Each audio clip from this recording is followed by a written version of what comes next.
You're probably wondering how this machine behind me works. Well, it's your luck day. I'll explain it as best as I can, I guess.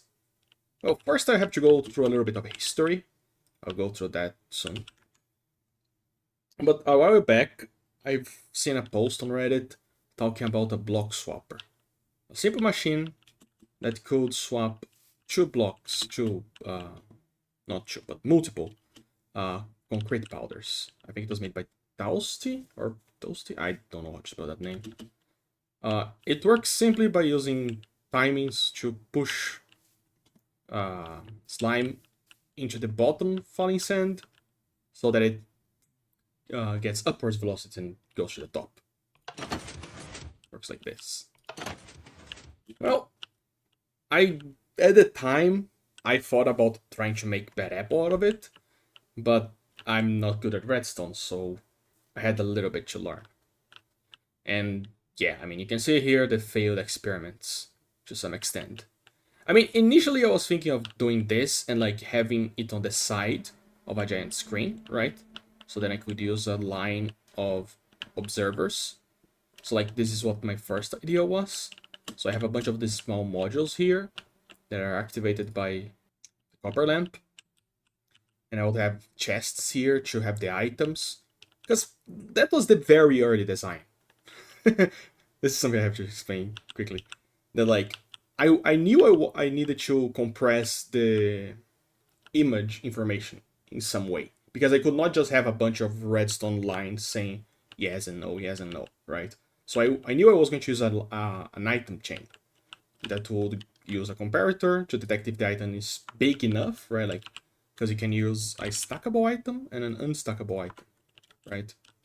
Just break that. So like, if you draw a stackable item, then it gives you a different signal from an unstackable.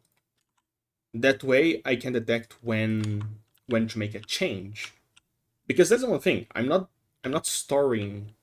I can't store the pixel information itself. I'm storing when I need to change, because that's the only thing this machine does.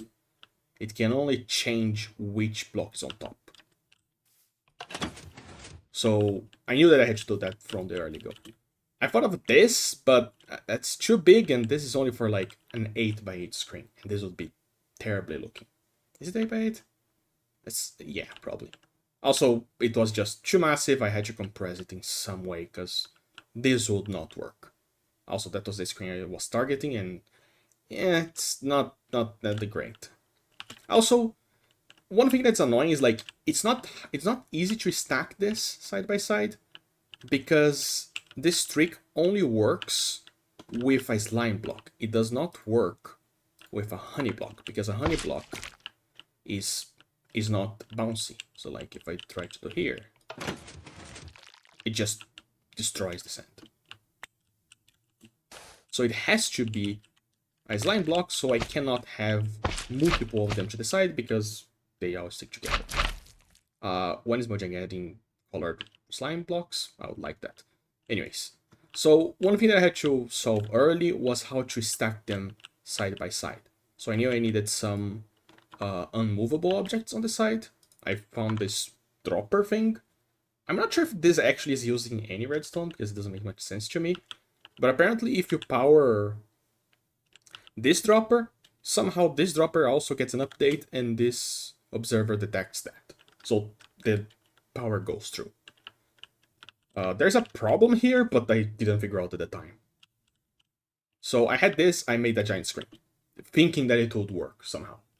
It wouldn't. Let me actually go to that screen there.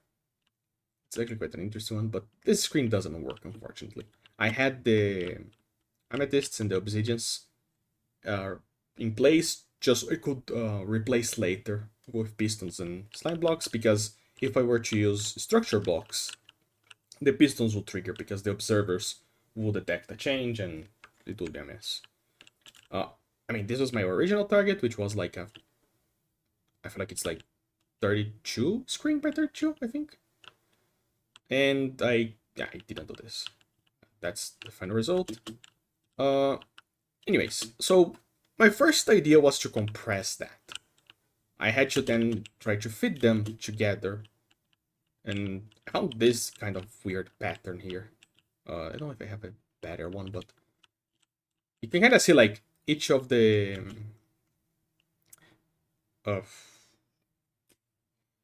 you can kind of see each of the trapdoors there and the scaffoldings for each of the modules there. And then there's the lines coming back here with the hoppers so that the items can come through. There was the problem that some hoppers were like below, but that's fine because I just push them to the back.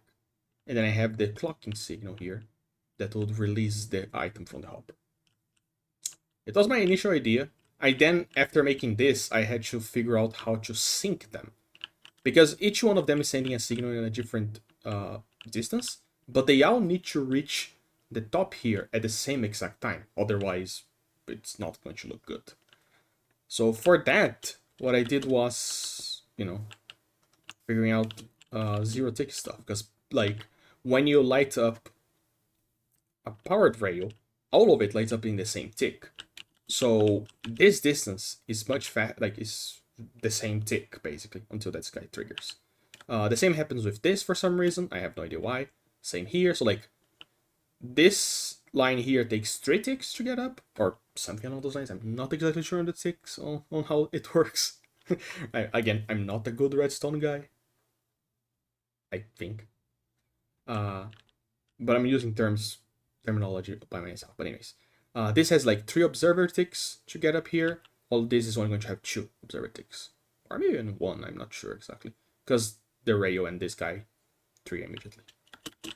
So if I were to press this node block, all of the pistons push at the same time.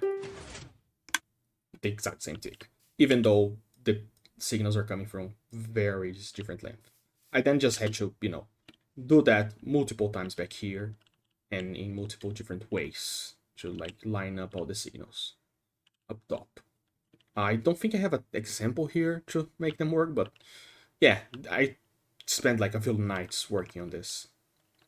I had like a better version there, and then where I got stuck last year, at the end of last year, was in this here, which is an 8x8 display with that module down there, right? I had to combine the two, which is just like this half just mirrored to the side. I had to like change some blocks here because the rails would connect between each other. I had to change some stuff. And this would be the screen. If I get a map here, it'd be a very tiny screen, to be honest. Right, like, doesn't look that good. I mean, I like the machine around it, but yeah. But I got stuck because I then figured out that I had to actually, fit it somehow. And I couldn't do a chest chain because it doesn't work, right? If you have an item... let me see if I can... If I have an item here, right? And an item here, they're going to start stacking on top of each other. So that wouldn't work. And if I try to use different types of items, it's completely random if you are trying to do this. I mean, not completely random, there is an order, but it would be a nightmare for me to actually make a Python code to convert the frames from that apple into this chest chain. So I decided to just not do that and make a shulker unloader, right? Because that way I can just use shulkers and they can have items in them and I have the exact order that they're going to come from. Yeah, you can see here that I was doing stuff before. Let's see. And that was where I ended. I knew that I wanted this, but I needed to fit them there. And this here, honestly, it's a nightmare. It was worse than this because I fixed it a little bit at the start of this year. But it would be a nightmare to try and like connect all these hopper lines here so that the items reach there at the same exact time. Right, I had to like get that design, make a smaller design here with multiples ones, like that's 8. I then would have to get this guy and then stack 4 of those on top of that, and all of that to make an 8x8 bad apple. It's not good. At least not for what I've been working on. I'd say to then just scratch it all and make something new. And sometimes you kind of need that time to bring some new ideas in. I decided to then try and make it more compact and make the choker unloader be together with the clock here, or the timing device. And I came up with this. It was a good one. I could then just like signal boost up the front. I could then just use this monstrosity here to then time them to a display. But I decided, instead of this and having to deal with the nightmare that was there, why don't I just make everything into a singular, pixel, right? Like, instead of one piston being 1 pixel, I make it like a 4x4, right? That way I can have everything for a single pixel in a single module. And that's where it came. There is the choker unloader here. This is the dispenser here. There is the clock here to swap them. And there is like a choker reloader here, just so I don't have like infinite chests on here, just storing items. That one is just because I wanted to learn how to make a choker loader, because it's kind of useful. I then had to add like a timing signal and other things. And then I had to time it so that all of these pistons trigger at the same time. That's why there's like rails here, droppers, and a bunch of weird stuff. I can show you back here. If I were to click here, let's see. Wait, is that working? No, that's not working. 1 second. There we go. Yeah.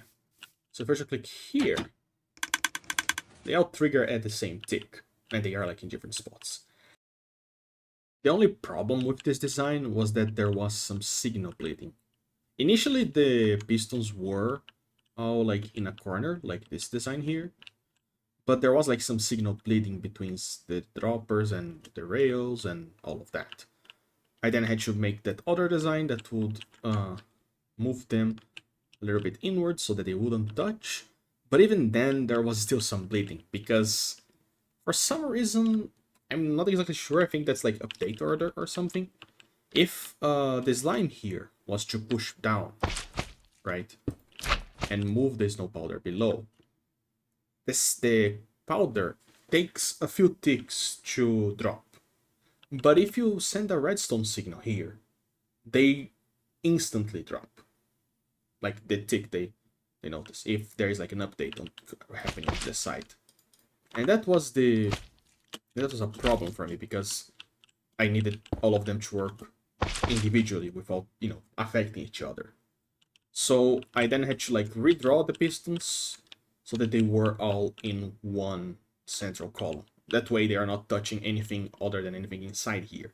And if they're inside, that's fine. I then just improved that by, instead of using droppers, I use doors. They basically do the same thing. And this is the final design. Is this the final design? Oh no, it's not. This is like almost the final design. I only had one issue, which was syncing.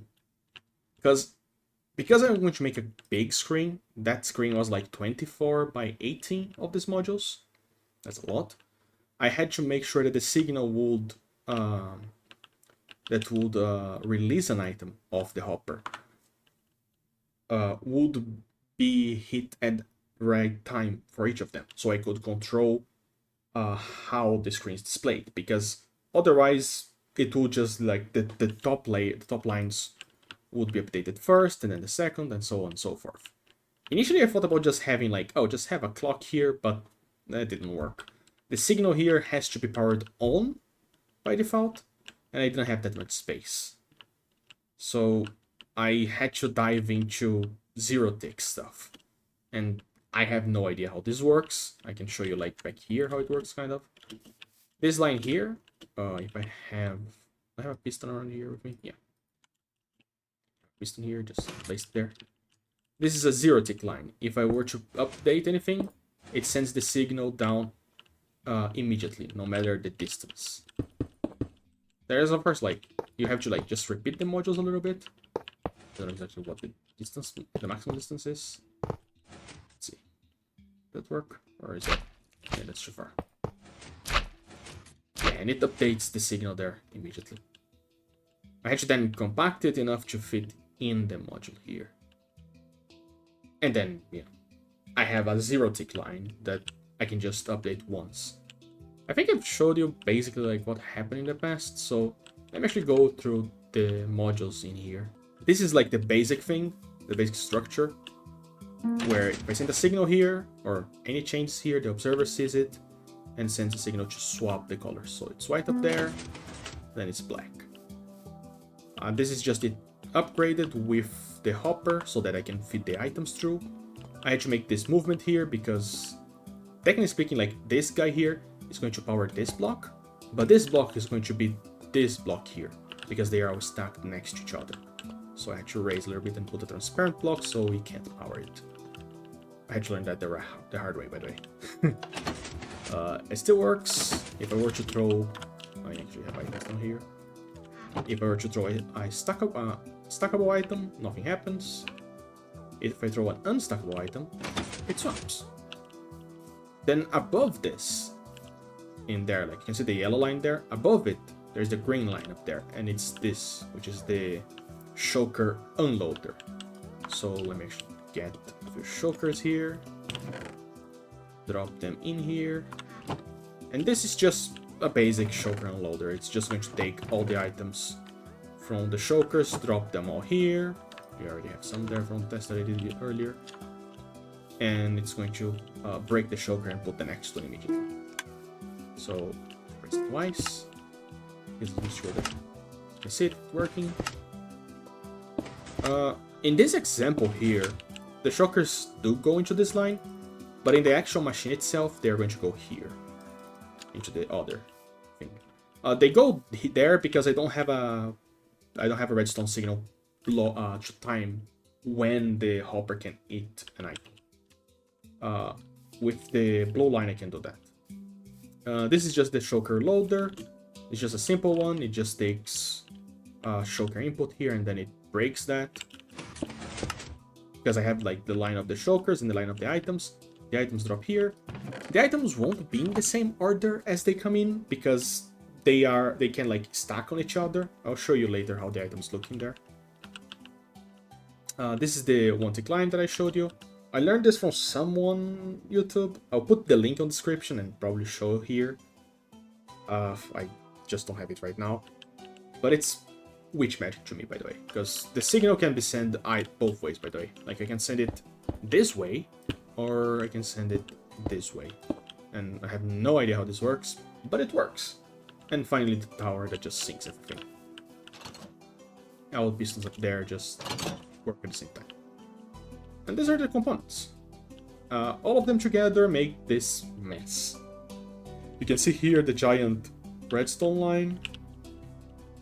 I don't know why this breaks sometimes, but it does. Like it just turns off for some reason. Nope, great. I think it's still working though. Oh wait, no, it's yeah, it's still working. Even if it's black, it's turned off, it's still working. I can just break that and it updates everything. You can even see like how they actually, if I can start the clock because it shouldn't matter. I'll just start the clock here so you can see. Yeah, all of the torches there light up at the same time. For like it's 18, so 4 times 18. Someone does the math there. And because it is like always powered on, the hopper here cannot take the choker box when it's broken. So that's why the choker box goes to the second line. It can happen if by bad timing, but generally it won't happen. It only happened to me at the end on the video, because at the end there is no choker to occupy this space. So let me actually go. Where can I go here? I should go spectator. We're going here. Here is like the quoting signal basically. You can see like each white choker has a different order of items, like 1 minecart 50 cent, 1 minecart 1 cent, right? And this is like change the pixel, stay still. So like this shulker here is like, oh, change the pixel first, then stay in the same pixel for 64, then stay for 38, then change, right? It's not like black and white, it's just like change, because that's the only signal I can send. In theory, you can make this with color, but it would be more complicated, and you'd probably want to use a bigger map, because you probably would want to like compress this 4x4 into one pixel only, because then each of them can have one color. And yeah, I mean, other than adding like the starting signal here to drop the shulker shells first and the clock, everything else was already made in that module. I just had to then copy paste it thousands of times, and that was slow. You can see the I'm still blinking back here. Yeah, okay, I'll blink in the same time. I don't think there is like a nah, you can see it that way. Oh well. Yeah, I'll have the world download for anyone that is interested in, you know, checking this mess and improving it maybe. Good luck. But yeah, I think that's all. To also have the data back for you to fill the chests if you want. So, thanks everybody for watching, and I'll see you guys next time. A goodbye.